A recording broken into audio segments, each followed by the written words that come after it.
Intel, under CEO Pat Gelsinger, has emerged as one of the few beneficiaries of a more contentious U.S.-Taiwan relationship, investing heavily in U.S. chip manufacturing and fabs with private equity firms Apollo and Brookfield.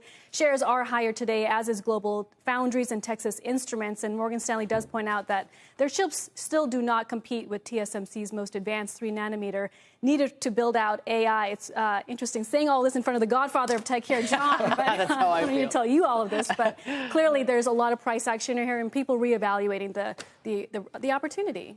I feel like stroking my chin after you called me the godfather there. But I think it really is an interesting dynamic, given that it's not like you can shut down the Taiwan situation, you know, if Trump says, oh, the U.S. isn't going to defend them unless they pay up, and NVIDIA can suddenly shift all of their capacity to some U.S. operation. It just hasn't been stood up here, and it won't be ready for, 4 or 5 years. For their U.S. operation? So the thing I'm confused about is the issue, if TSMC has capacity in the U.S., does that solve the issue or no? Well, if they had a capacity at the scale necessary to satisfy Blackwell demand and all of the demand for iPhones and all of these things operating at higher nodes that really need that manufacturing capacity. But, I mean, it's a juggernaut, TSMC is, and it would take the U.S. and Intel a couple of decades to be able to replace that kind of capacity. Has already said at its Oregon plant that costs are too high, and therefore the chips that they produce here in the U.S. will be much more expensive than what they're producing back in Taiwan. So that's sort of an open door here for Washington to provide some type of subsidy to the companies here that are producing. Wow. But these things aren't quick to bring online. It takes years. So it's one thing if you're saying, could we produce the same sort of thing over here that we can produce over there?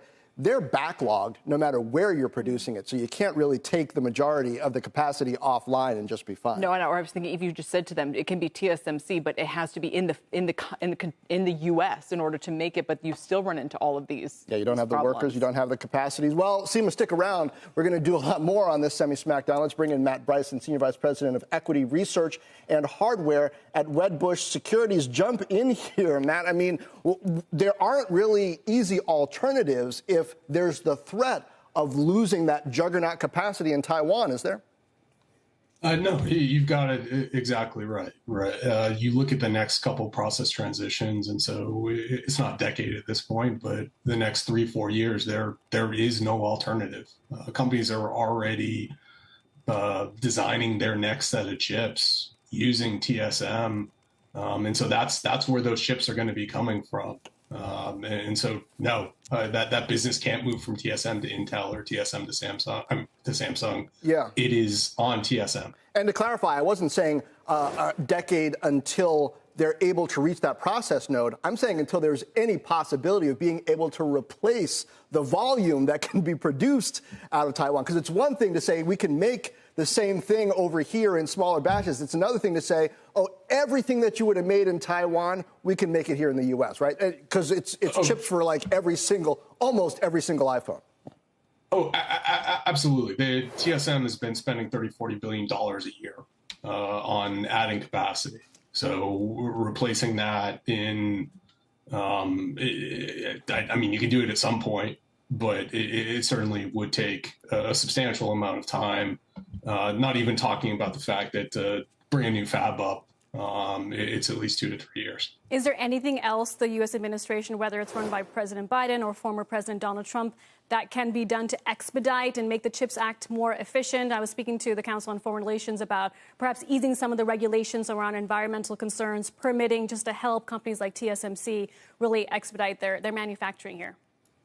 I mean, certainly you can make it easier to bring up a chip fab. And so, yes, if you use permitting, that certainly helps. One of the reasons that TSM has said that it's more expensive to build chips in Arizona, even with subsidies, is they don't have the front-end operations in the U.S. today that already exist in Taiwan. So you could subsidize, for instance, the chemical makers who supply into the fabs. There are certainly things you can do. At the same time, TSM has successfully executed on 7-nanometer, 5-nanometer, 3-nanometer.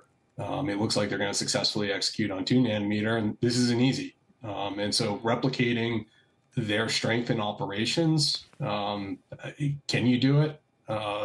Probably, but there's no certainty that you get it right, say this time or next time.